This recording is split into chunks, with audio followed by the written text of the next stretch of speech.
Olá pessoal, espero que todos estejam bem. Vamos lá, hoje eu vou fazer uma revisão para a prova, tá? Para Então assim, pessoal, essa revisão, imaginem ela como um material de referência, né? Onde eu vou falar um pouquinho do conteúdo que a gente viu até então, tá? Mas essa revisão não substitui as aulas, né? Essa revisão não substitui o material que vocês têm disponível para estudo. Então, imaginem essa revisão como uma espécie de índice, tá? Onde a gente vai falar rapidamente sobre os elementos que a gente viu no semestre e para vocês se lembrarem, para vocês terem como referência. Obviamente que a gente vai trazer parte do conteúdo, porém, se vocês quiserem se aprofundar, vocês vão ter que procurar as aulas relativas a cada conteúdo, tá? A ideia é que seja uma revisão rápida, ok? Então vamos lá, e lógico, vocês podem ficar à disposição para entrar em contato comigo, e relembrando que eu estarei online também no meu dia de aula, caso vocês queiram fazer a prova no meu dia de aula, eu estarei online e vocês podem me procurar caso vocês tenham alguma dúvida, obviamente que não seja sobre o conteúdo especificamente, né? Bem, vamos lá então, eu acho que está bem tranquilo, não tem muito mistério, acho que vocês todos têm capacidade de tirar uma boa nota na 1, tá? Bem, então vamos lá, né? Deixa eu colocar aqui do outro lado. Então vamos começar pelo começo, né? Aquela discussão que a gente teve nas primeiras aulas, né? Que tipo de ciência que é economia, que tipo de ciência que é administração, que é ciências contábeis, né? O que é finanças? A gente está falando de uma ciência como, por exemplo, a biologia? Não, não é uma ciência como a biologia, porém é um tipo de ciência também, tá? Então é a administração, economia, contábeis, finanças são ciências sociais aplicadas, enquanto que biologia, né, e outras ciências mais objetivas, né, elas são conhecidas como ciências duras, tá? Então, o método de investigação é diferente. Porém, ambos são considerados ciência, né, tanto ciências sociais como ciências naturais ou ciências duras. Por quê? Por que eles são científicos? Porque eles constroem conhecimento a partir da realidade concreta, ou seja, não é a partir de uma coisa idealizada, é a partir da realidade, e esse conhecimento ele é construído aplicando-se um método que é reproduzível, um método que funciona, que é comprovado, tá? Então, quando você usa um conhecimento a partir da realidade concreta e que ele é construído com a aplicação de um método coerente, você está falando de conhecimento científico, ok? Então, né, existem diferenças nos tipos de objetos de estudo de cada uma dessas ciências, né? Então, nas ciências naturais ou nas ciências duras, você consegue reproduzir uma série de experimentos, né? Você consegue pegar o objeto de estudo e analisar ele. Nas ciências sociais, não, a gente está falando de fenômenos sociais, né? Eu vou verificar aqui, que eu não sei se esse microfone ainda está funcionando. Não, ele está assim.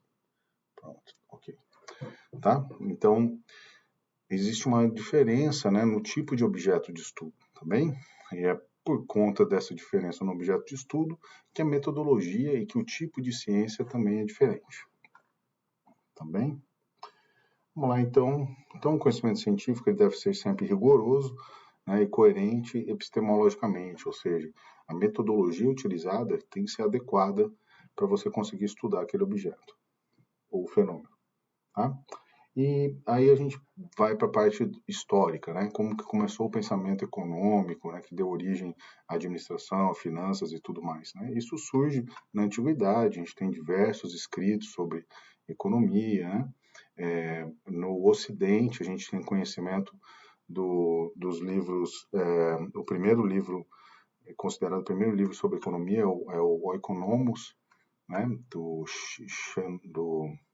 Xenofontes, tá?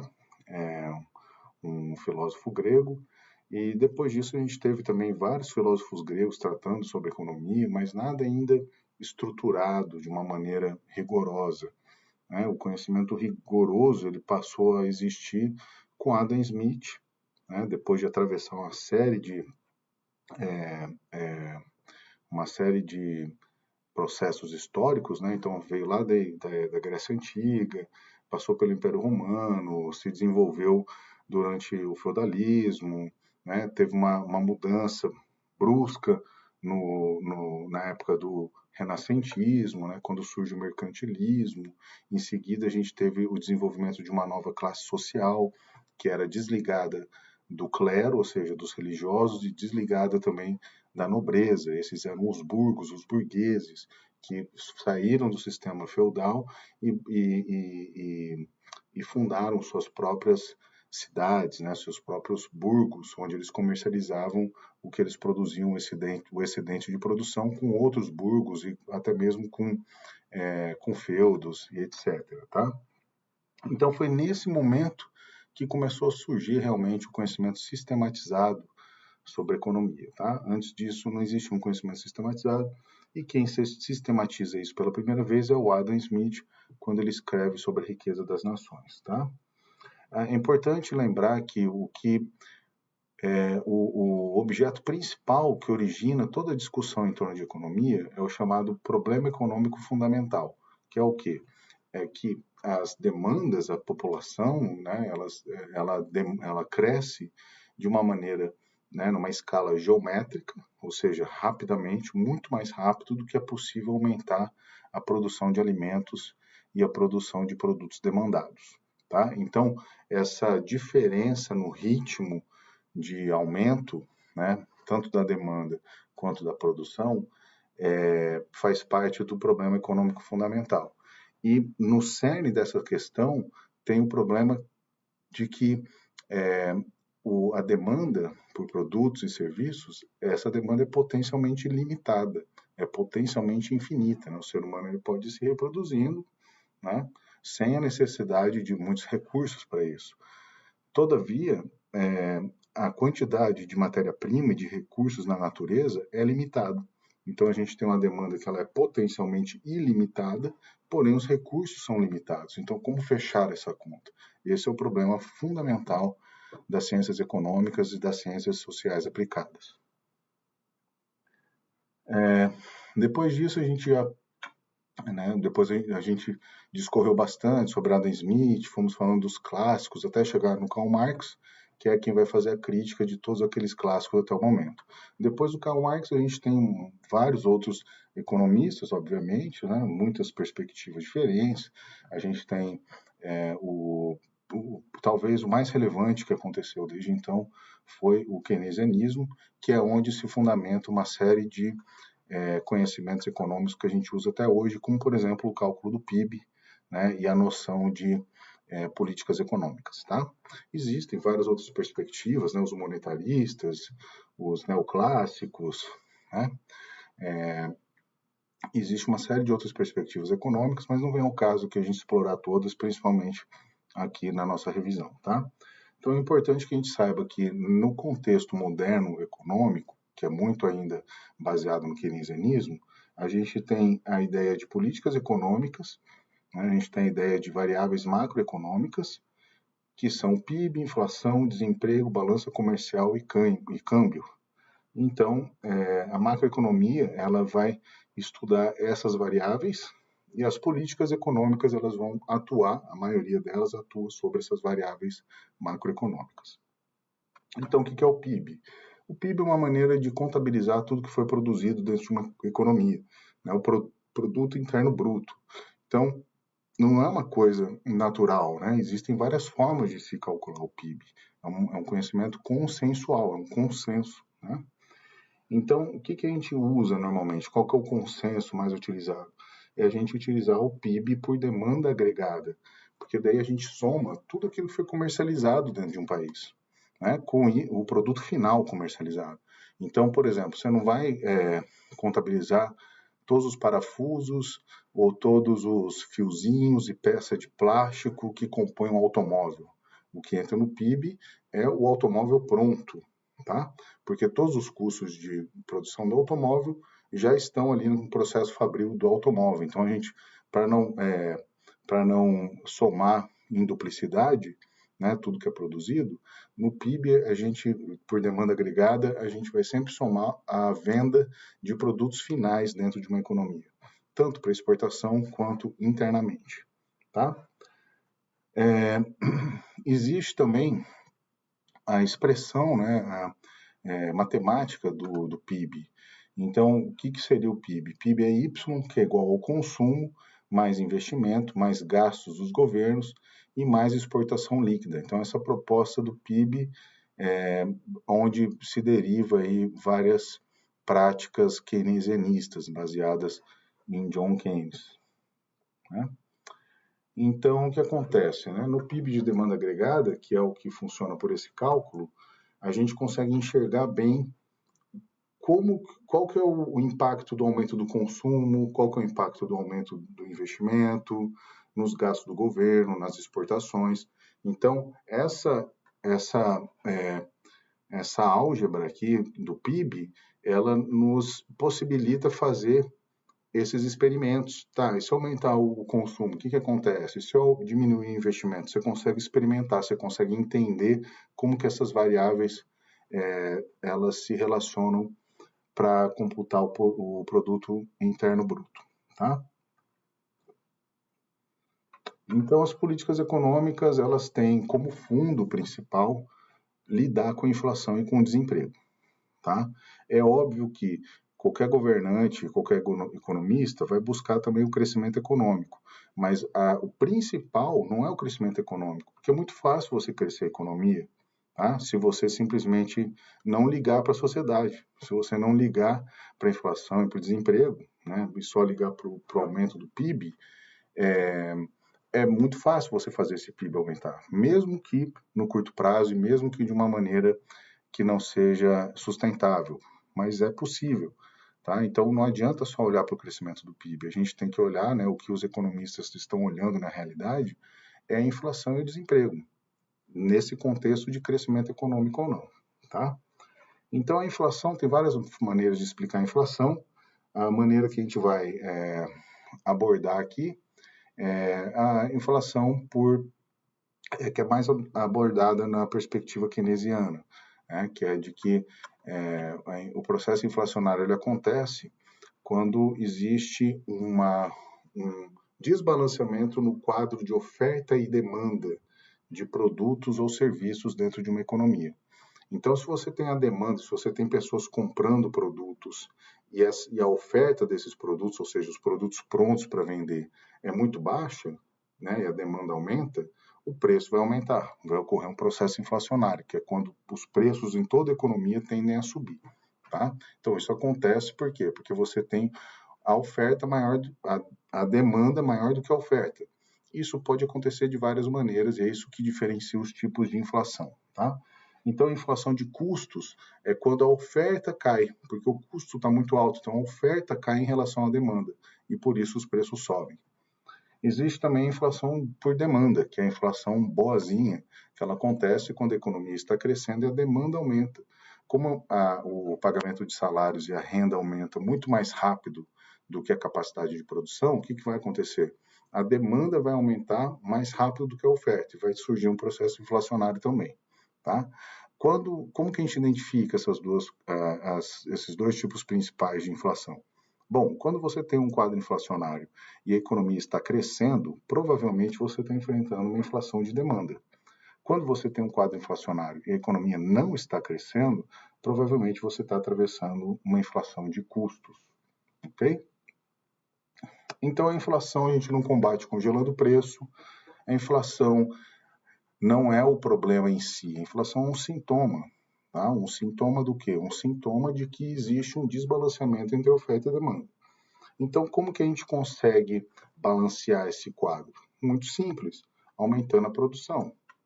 Tá? Porém, a gente vai ver que existem contradições fazendo isso. Né? A gente pode aumentar a produção e, com isso, a gente pode acabar caindo em uma outra crise. Tá? A gente não vai abordar isso agora, não vem ao caso, mas nem sempre é possível apenas aumentar a produção, né? E nem sempre é fácil conseguir aumentar a produção, existe muita dificuldade para isso, você precisa de novos investimentos, você precisa de capital, você precisa de trabalho, né? Então não é uma coisa tão simples assim aumentar a produção, tá? Mas se você aumenta a produção, você está empregando a população e você está aumentando a oferta de produtos e serviços. Então isso tende a controlar a inflação, tá? O que pode acontecer é, a gente pode ter uma crise também de excesso de produção, onde tudo que foi produzido por algum outro motivo acaba não sendo consumido, o que pode levar a crises como a crise de 29, né, que acabou sendo superada com o keynesianismo, né, com o Estado americano gastando dinheiro em infraestrutura e dessa forma gerando demanda e empregando a população, tá bem? Então, a inflação é medida através de índices de inflação, como o IPCA e o IGPM. O IPCA normalmente é mais usado para a indústria e o IGPM para coisas mais domésticas, tá? Então, o índice de inflação, esses índices, eles são o quê? Eles são médias ponderadas dos preços negociados na economia.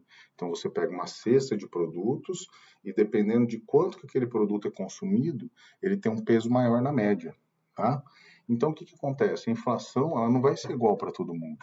Se você tem uma inflação em que o componente dos alimentos é muito alto, a inflação está sendo puxada pelos alimentos, com certeza a população pobre vai ter um prejuízo muito maior.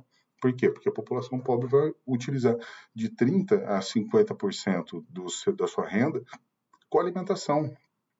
Então, isso tem um impacto muito significativo para a população, eu não diria nem pobre, mas que não é rica. Né? Por quê? Porque o rico ele consegue investir, ele guarda dinheiro, ele investe.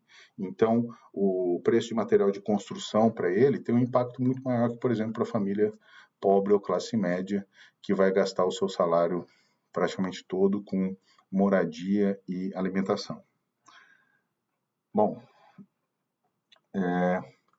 depois a gente tem o desemprego. O desemprego ele pode ser estrutural, ele pode ser tecnológico, cíclico, sazonal ou conjuntural. Né? O estrutural é quando um país ele não conseguiu acompanhar, né, o desenvolvimento de tecnologias, não conseguiu se adequar ao mercado, né, não teve a sua estrutura adaptada para isso. E isso é muito difícil de resolver quando a gente tem um quadro de desemprego estrutural, é bem complicado. Normalmente isso está ligado a países que estão atrasados no desenvolvimento, que não conseguem se industrializar e não conseguem agregar valor nas suas produções, tá? O tecnológico é parecido com o estrutural, mas ele é mais fácil de ser resolvido, ele cabe o investimento em tecnologia e em treinamento apenas, e não numa estrutura realmente de, por exemplo, de escoamento de produção, tá? Então é um pouco diferente. O cíclico tem a ver com os ciclos econômicos, então é uma coisa que eventualmente acontece, faz parte do modo de produção capitalista. Né? O modo de produção capitalista sempre tem ciclos econômicos, então a gente tem um ciclo de crescimento que leva alguns anos, depois uma estagnação, e a gente começa a ter períodos de menor crescimento e às vezes até de recessão. Né? Então, o desemprego ele também acompanha o ciclo econômico. A gente tem o sazonal também, que tem a ver com contratação e demissão devido a festividades anuais, devido a coisas que acontecem dentro do período do ano. E o conjuntural, que é relativo a coisas pontuais ou até mesmo regionais, que podem levar ao desemprego, como uma cidade pequena que recebe que passa a ter que lidar com uma nova indústria, né? E essa nova indústria ela acaba prejudicando outras indústrias que tem ali na região e causando um desemprego durante algum momento, né? Então, isso é um exemplo de desemprego conjuntural. E aí a gente tem a curva de Phillips, que é um gráfico proposto por Phillips, que na verdade era um biólogo, né, mas muito interessado em economia, que desenvolveu alguns modelos bem interessantes, entre eles a curva de Phillips. A curva de Phillips, então, ela funciona perfeitamente para explicar a relação do desemprego e da inflação por demanda, tá? Então, na inflação de demanda, isso acontece. Quando você tem um aumento no desemprego, o que acontece? A demanda cai, então a inflação cai. tá? Agora, se você tem uma redução do desemprego, o que, que acontece? A demanda aumenta, então a inflação aumenta também, tá? Então a taxa de inflação ela é inversamente proporcional ao desemprego, tá? Mas isso só funciona para a inflação de demanda, para a inflação de custos, essa conta não fecha, esse modelo não serve. Aí a gente entra nas políticas econômicas, né? Então, como que a gente lida com esses problemas da inflação, do desemprego e tal? O que, que pode ser feito? Já que não dá para simplesmente ficar aumentando a produção sempre, né? Então, o Keynes ele deu essa ideia de você do Estado, né, dos governos, né, do Estado a partir dos seus governos, através dos seus governos, atuarem na economia. Então, eles podem atuar de forma expansionista ou contracionista. Expansionista é quando o objetivo é aumentar a atividade econômica e contracionista quando o objetivo é reduzir a atividade econômica. Então, por que, que você quer aumentar a atividade econômica? Porque você quer combater o desemprego. Então, você aumenta a atividade econômica, você coloca mais dinheiro no mercado, você faz com que as empresas tenham mais dinheiro e que a população tenha mais dinheiro. Isso vai fazer com que haja capacidade de consumo e capacidade de investimento, aumentando a empregabilidade. Já por que então que vão utilizar políticas econômicas contracionistas? As contracionistas são utilizadas para reduzir para reduzir o ritmo, tá, da economia. Né? E por que, que ele é utilizado? Ele é utilizado para combater a inflação.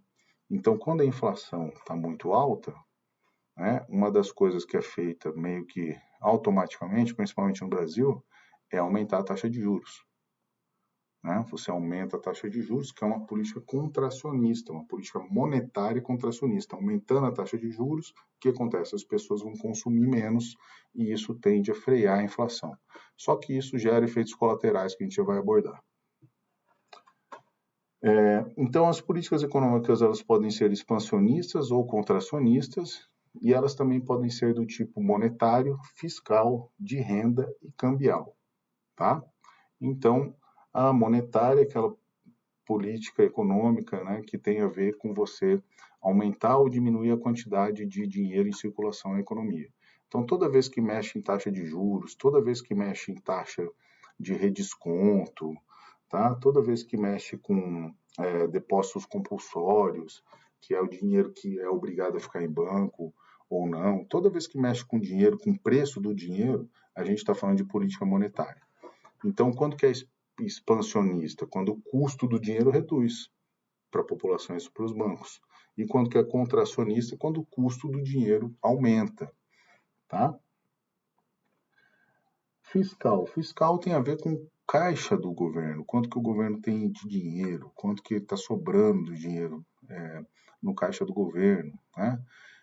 Ele está equilibrado, ele tá tributando corretamente, ele está dando isenção fiscal. Né? Então, toda vez que você vê o governo abrindo a carteira, né, gastando dinheiro, tá, com obras, ou com patrocínio, ou com fomento econômico, você está falando de política fiscal. Outra coisa, toda vez que o governo vai lá e diminui ou aumenta algum imposto, política fiscal. Toda vez que o governo insere ou retira alguma tributação, política fiscal. Tá? E quanto que a política fiscal é contracionista? Quando aumenta o imposto, aumenta alguma taxa, alguma alíquota, né? Ou quando o governo para de investir, para de gastar dinheiro. E aí você tem uma política fiscal contracionista. E quando que é expansionista? Quando o oposto acontece, quando o governo diminui os tributos, quando o governo passa a gastar mais dinheiro, aí você tem uma política fiscal expansionista. Tá? Política de renda tem a ver com auxiliar a população a ter renda para sobreviver, e a gente tem alguns instrumentos como auxílios, Bolsa Família, leilão público. Então, quando que é uma política da Conab, né, leilão de compra de produção da agricultura familiar, né? E quando que uma política de renda é expansionista? Quando ela aumenta a capacidade de consumo da população. E quando que ela é contracionista? Quando ela diminui. Então, quando o governo aumenta a Bolsa Família ou aumenta algum tipo de política de renda, ele está fazendo uma política expansionista. Quando ele diminui, ele está fazendo contracionista. E aí a gente tem políticas de câmbio também, que não tem muito a ver ser expansionista ou contracionista, tá? Tem mais a ver com como que o governo, como que o Estado vai lidar com a troca de dinheiro, né, e nas relações comerciais internacionais. Então a gente chama isso de câmbio. No Brasil, né, o mais comum é que a gente trate do dólar, né? Então o governo ele pode adotar o câmbio fixo, que é quando o dólar tem o mesmo preço da moeda local. Pode ser também câmbio flutuante, que é quando não existe controle e o câmbio, o dólar, ele vai variar de acordo com o mercado, que é o tipo de política cambial que a gente tem hoje no Brasil. E a gente tem a política de bandas cambiais, que é onde que tem esse desenho aqui, né? Que você tem dois patamares, um patamar máximo e um patamar mínimo. Então, toda vez que o preço do dólar alcança um patamar máximo, o governo faz intervenções para reduzir a cotação do dólar. Toda vez que o dólar cai muito, o governo faz alguma coisa para fazer o dólar subir, né? Esse tipo de banda cambial foi bastante utilizada no Brasil ali nos primeiros governos do presidente Lula, né? E funcionou durante muito tempo. Depois não funcionou mais e é um tipo de política cambial que não é muito utilizado mais em nenhum lugar do mundo, porque o dólar ele hoje ele varia muito mais de acordo com aspectos geopolíticos internacionais do que de acordo com aspectos de economia local do Brasil, né? Então o dólar ele até sobe e cai devido a políticas internas, mas ele varia muito mais com relação às operações internacionais, operações com outras moedas que existem no mundo, né? Então já não é mais uma coisa que dá para controlar como a gente conseguia controlar antigamente, tá? A política de bandas cambiais não surte mais o efeito que surtia antes, tá? Por isso não é tão utilizado.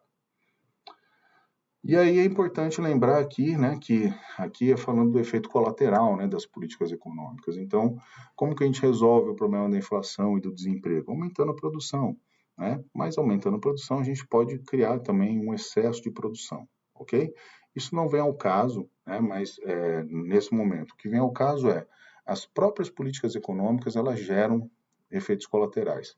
Então, por exemplo, quando você está num processo inflacionário, que você vai fazer? Você vai adotar políticas contracionistas. Só que o efeito colateral é que políticas contracionistas, depois de um tempo, elas vão gerar redução na atividade econômica e vão gerar desemprego. Tá? Aí, para combater o desemprego, o que é feito? Políticas expansionistas. Então, o governo vai lá, faz políticas expansionistas, né? Resolve o desemprego, melhora o desemprego, só que ao mesmo tempo, isso leva ao aumento do consumo e que leva à inflação. E aí a gente fica nesse ciclo eterno. Como que sai desse ciclo? Aumentando a produção e a empregabilidade, né? que infelizmente também não resolve o problema, porque pode levar a um excesso de produção. Tá? Então não existe fórmula mágica na economia, pessoal. Existe sempre um equilíbrio passageiro. Tá? E a economia não é uma ciência exata, não dá para você botar uma inteligência artificial para ficar tomando decisões. Por quê? Porque isso depende da necessidade de cada povo, isso depende de política, né? Então não é uma coisa que funciona automaticamente como uma lei da natureza, ok? São decisões que são tomadas para beneficiar um determinado nicho da população em detrimento do outro e etc. Então vamos lá, né? O que é a abertura de capital? A abertura de capital é quando a empresa, aquela organização, ela precisa de mais dinheiro, né, para financiar os seus projetos. Então, ao invés dela pegar dinheiro emprestado no banco, ao invés dela se comprometer com uma dívida, o que ela vai fazer? Ela vai procurar novos sócios. Então, ela vai oferecer parte do seu capital para investidores, tá? Isso é abertura de capital, né? A empresa vai lá e vende sua participação para os investidores. E todas as operações que são realizadas nesse processo de abertura de capital acontecem no chamado mercado primário, que é quando a negociação ocorre entre a empresa e o investidor. Então, quando o investidor comprar a ação, o dinheiro vai para o caixa da empresa, tá? Por isso que é chamado de mercado primário. É essa negociação inicial, ok? O que o investidor vai receber, né? O que ele recebe? Ele recebe um título, né? Um título acionário, né? Uma cota de participação no capital daquela empresa, tá? Então, a pessoa se torna um sócio da empresa, né? Com aquela ação. E como ela é sócia da empresa, ela tem direito a receber participação nos lucros, né? E demais proventos, que são pagamentos que são realizados para a empresa aos seus investidores, tá? Então, quanto mais a empresa tem sucesso, mais lucro ela tem, e quanto maior o lucro, maior a quantidade de proventos, principalmente dividendos, que o investidor vai receber, tá? Então, essa é a negociação que ocorre. A empresa vende participação, o investidor compra, o dinheiro dessa compra vai para o caixa da empresa, e a empresa vai ter que ficar pagando proventos sobre o seu lucro para o investidor. Uma outra coisa também que o investidor vai olhar, né, é a possibilidade daquela ação se valorizar, sobre o preço da ação, né? Então ele vai também comprar essa ação, muitas vezes esperando uma valorização daquele título, né, daquela participação no quadro societal da empresa, tá? Então são duas coisas que o comprador da ação está procurando: receber os dividendos, né, os proventos, e ganhar com a valorização do papel, tá, da ação.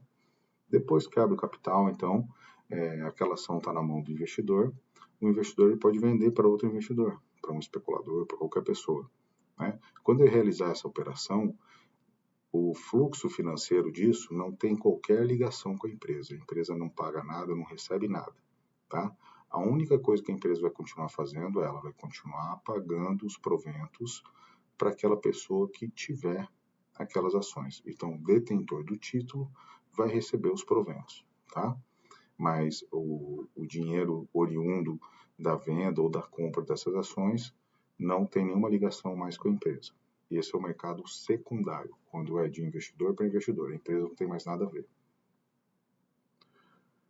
E aí eu chamo de investidor, né? Mas na verdade a gente pode classificar os participantes do mercado em pelo menos 3 tipos, tá? Tem várias classificações. Eu escolhi essa classificação que eu acho que ela abarca bem a intencionalidade dos participantes. Então a gente tem os investidores, que são aqueles que compram as ações porque eles acreditam que a empresa vai ir bem, e a empresa indo bem ela vai ter lucro, e tendo lucro ela vai pagar proventos melhores, né?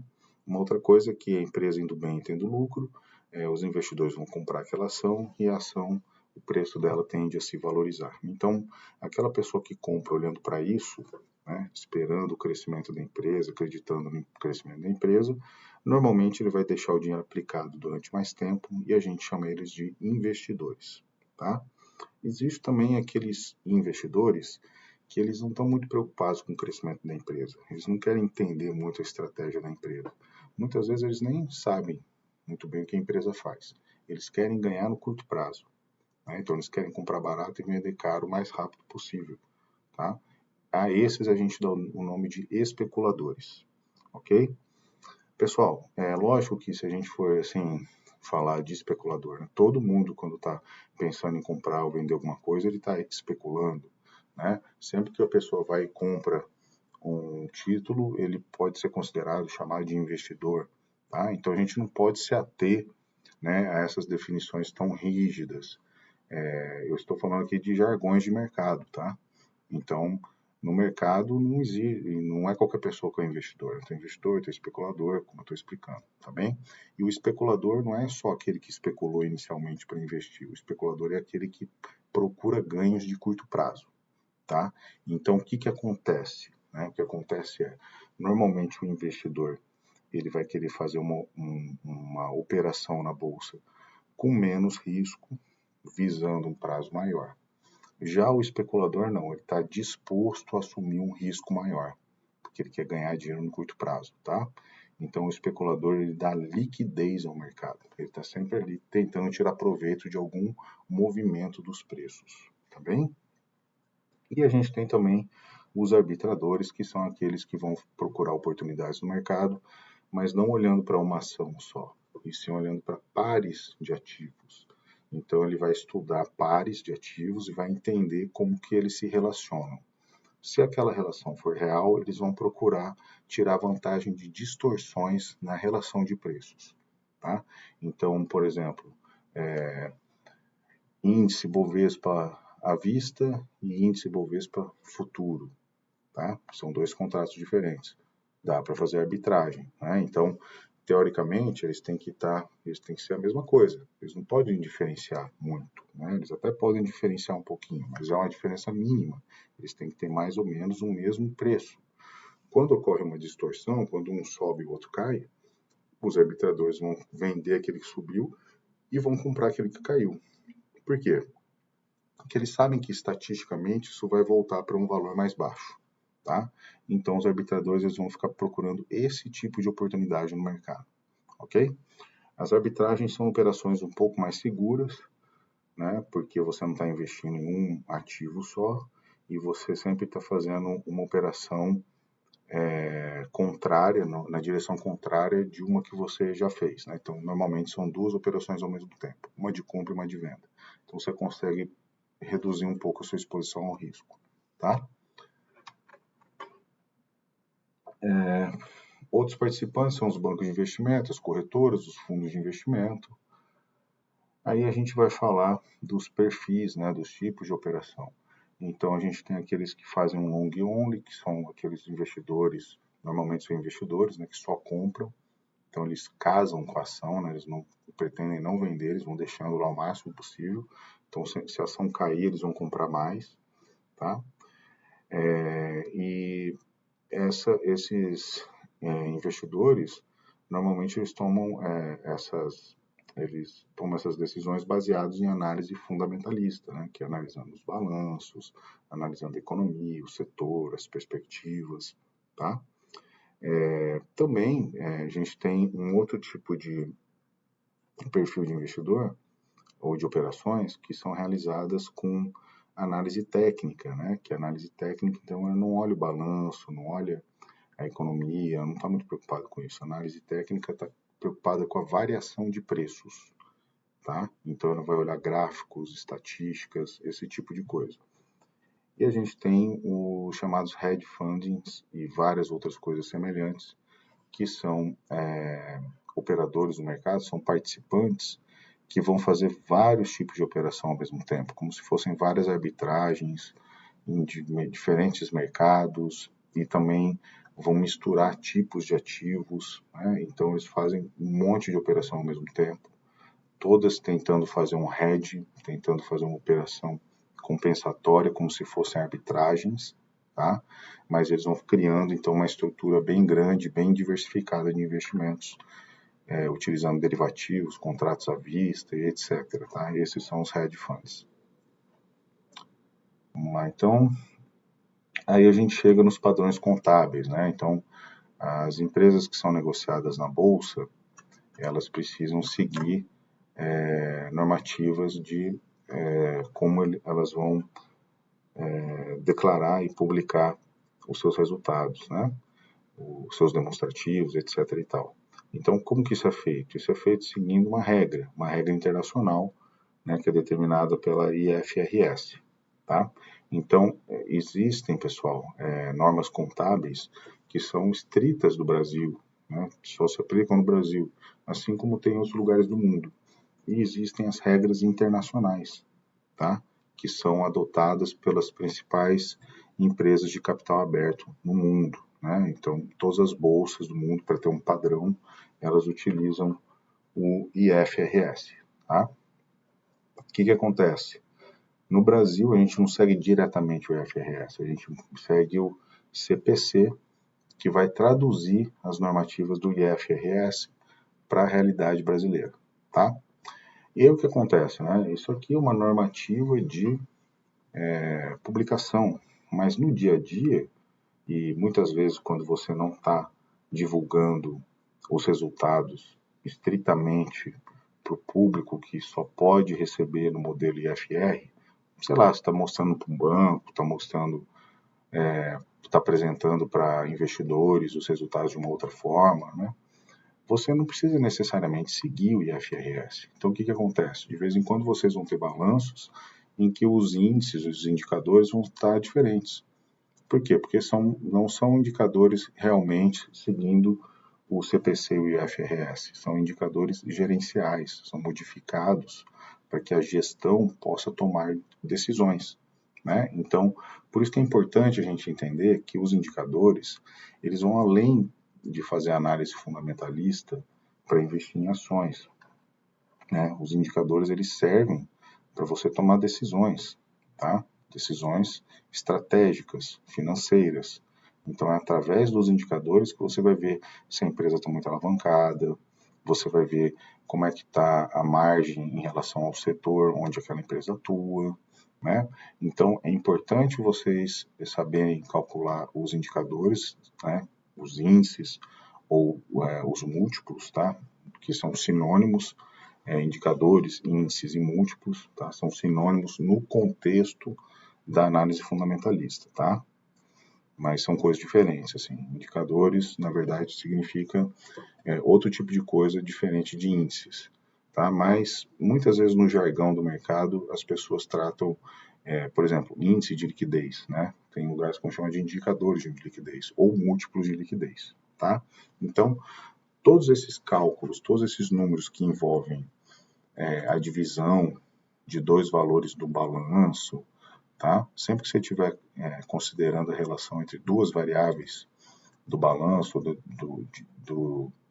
do demonstrativo de resultados, ou qualquer informação contábil, toda vez que você dividir um pelo outro, né, você está mexendo com um múltiplo, ou com um índice, ou com um indicador, tá bem? Então, o que acontece é, muitas vezes as empresas vão adotar indicadores diferentes do padrão internacional.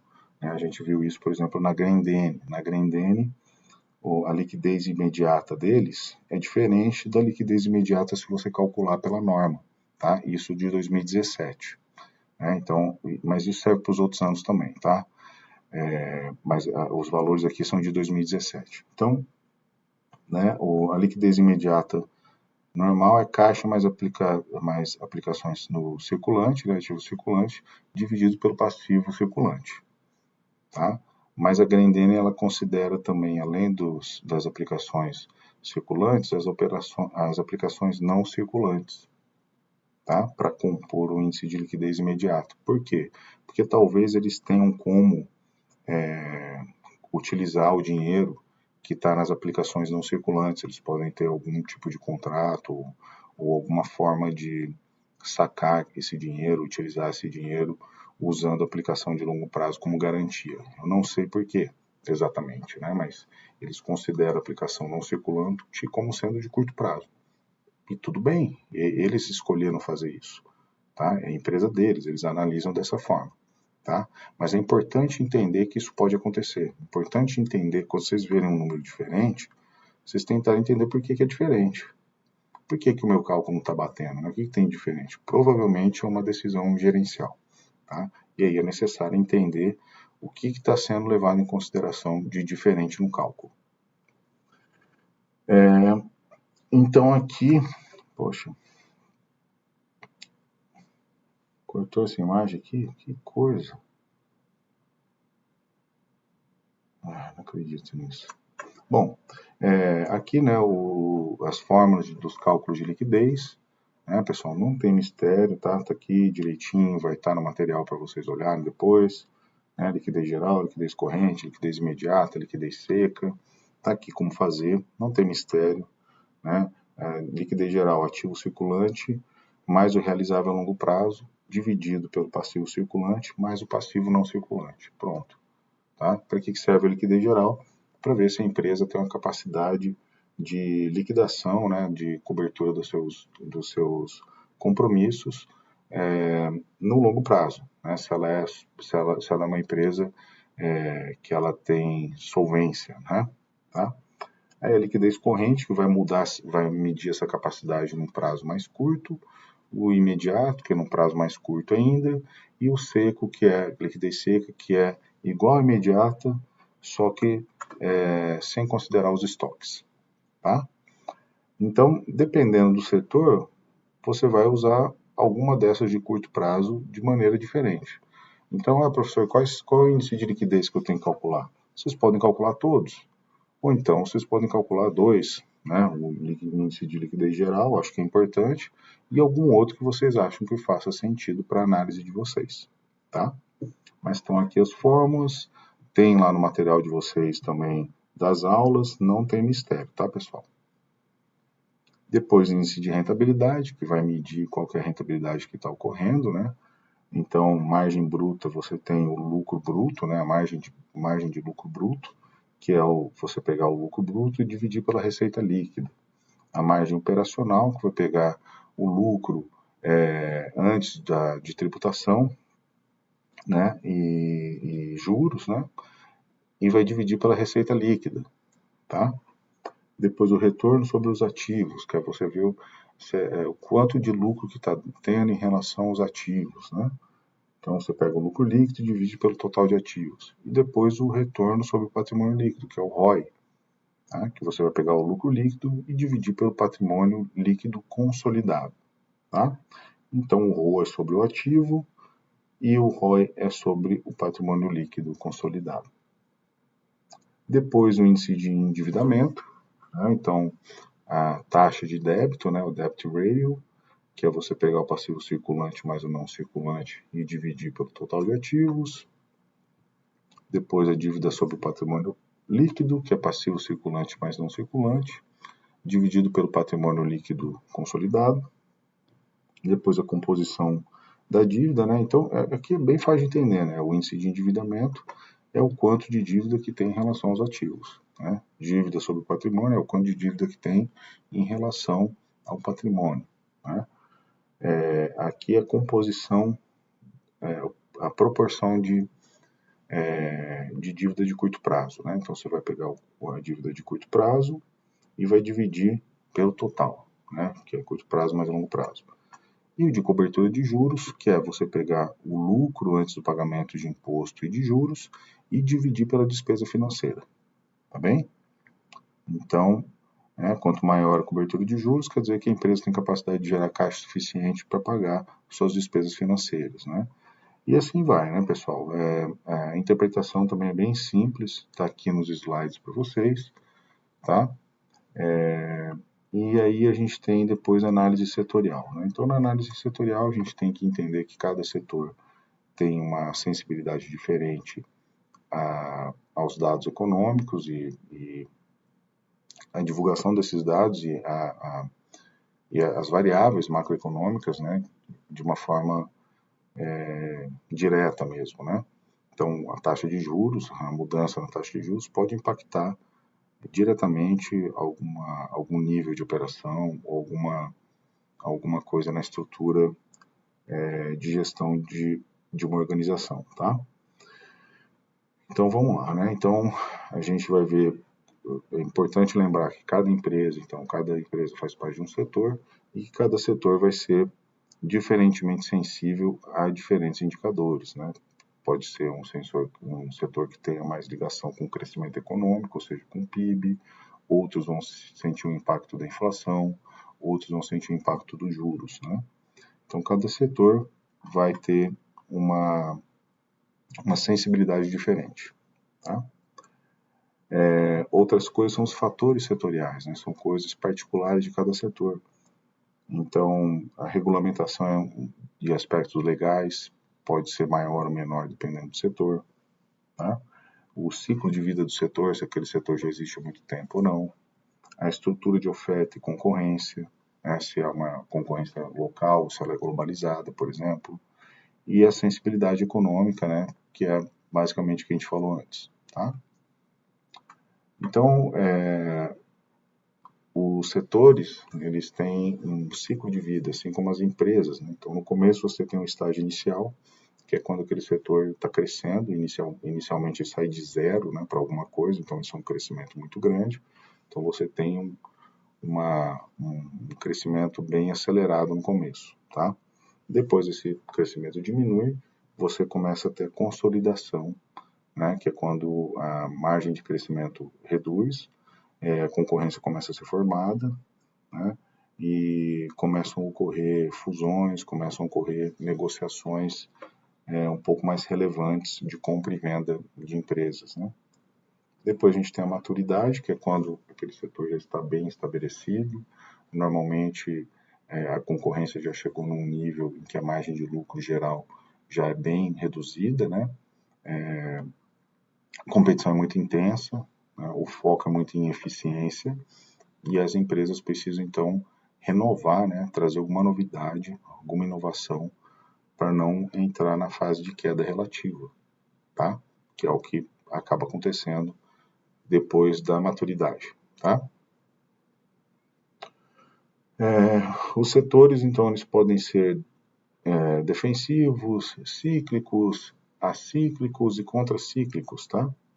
Os defensivos e os acíclicos são muito parecidos, eles são de bens que são mais inelásticos, né? Bens e serviços inelásticos, então as pessoas não podem deixar de consumir aquilo que é vendido, então ela é mais estável, né? O setor defensivo ele não vai crescer tanto, ele não vai cair também, ele não acompanha o crescimento da economia, ele fica mais ou menos igual. Né? Alguns exemplos: alimentos básicos, farmacêuticas, energia elétrica, telecomunicação. Ninguém pode deixar de comprar essas coisas, né? Quem toma remédio tem que tomar, energia elétrica a gente tem que usar. Então, são produtos e serviços inelásticos, tá? Aí depois a gente tem os setores cíclicos, que são aqueles com maior risco e também com maior lucro, né? Que ali o risco é proporcional ao lucro. Então, eles são setores que acompanham o crescimento econômico. Então, a gente tem construção civil, siderurgia, automóveis, varejo, tá? Depois, os setores acíclicos, né, que são muito parecidos com os defensivos, né? Eles, na verdade, são sinônimos. Então, saúde, alimento básico, utilities, que são energia elétrica, água, né, esse tipo de coisa, farmacêuticas, educação básica, e os contracíclicos, que são aqueles que têm uma relação inversa com o crescimento econômico. Então, o defensivo e o acíclico, ele fica mais ou menos estável. Né? Então, se a economia está crescendo, ele vai crescer menos, ele não vai acompanhar. O setor cíclico, ele acompanha o crescimento econômico. Então, se a economia está crescendo, o setor cíclico vai crescer junto. Já o setor contracíclico é o oposto. Quando a economia cresce, o setor contracíclico cai. E, ao mesmo tempo, quando a economia cai, o setor contracíclico sobe. Né? Então, eles é um setor que normalmente ele acaba se valorizando em momentos de crise. Tá? Então, a gente tem ouros e metais preciosos, empresas de recuperação judicial, lojas de desconto, serviços de renegociação de dívidas e seguradoras e resseguradoras também. Tá bem? E a gente tem os múltiplos mais adequados para cada setor. Dependendo do setor de atuação, você tem múltiplos ou indicadores que são mais indicados para você usar numa análise do que em outros setores. Tá bem? Por exemplo, tem empresas que não têm estoque. Né? Então, tem empresas que não vão pagar uma taxa de uma tributação tão relevante. Então, você tem que entender as particularidades de cada setor e saber quais são os indicadores que fazem mais sentido para você usar. A gente tem algumas práticas, né, que uma coisa que normalmente as pessoas fazem, mas vocês podem fazer de uma outra forma. Então a gente tem o PL, né, que é muito utilizado, que é a relação de preço e lucro, o EV por EBITDA, que é o valor de mercado pelo EBITDA, né, então esse aqui ele é muito utilizado, acho que ele é o múltiplo mais utilizado para poder fazer valuation por múltiplos, tá? Ele é bem utilizado, mas ele não dá para ser utilizado em todos os setores, tá bem? Depois a gente tem o preço por valor patrimonial, que também é bastante usado, depois o preço por receita e o preço por fluxo de caixa, e também os setores também eles podem ter indicadores específicos, né? Então, por exemplo, avião. No setor de aviação existem indicadores que divulgam qual é a quantidade de tempo que o avião ficou em solo, qual que é a taxa de ocupação de cada voo. Então você tem isso como indicadores também, tá? Aqui alguns exemplos, né, de indicadores mais utilizados. Então o PL é usado bastante em tecnologia, consumo e no setor financeiro. O EV/EBITDA, ele é mais usado na indústria, em energia, em infraestrutura. Então, a maioria das empresas que tem uma planta produtiva, né, cabe a gente usar o EBITDA, tá? Na grande maioria das vezes. E a gente tem o PVPA, que é usado nos bancos, no setor imobiliário e de utilities, tá? Mas, lógico, existem outros múltiplos, vocês podem fazer isso da maneira que vocês acharem mais adequado, né? Bom, então é isso, tá, pessoal? Acho que aqui a gente cobriu todo o conteúdo que a gente tratou aí até esse momento na A1. Como eu disse, existem alguns detalhes, existem algumas coisas mais aprofundadas, então se você não se lembrou de alguma coisa, vai procurar o material disponível para vocês tirarem essas dúvidas, mas eu tenho certeza que essa revisão ela já vai esclarecer muita coisa, já vai ajudar vocês bastante a se prepararem para a avaliação, tá? Então é isso. Então, qualquer dúvida aí podem me procurar. Os materiais de apoio estão no link da descrição do vídeo. Tchau, tchau.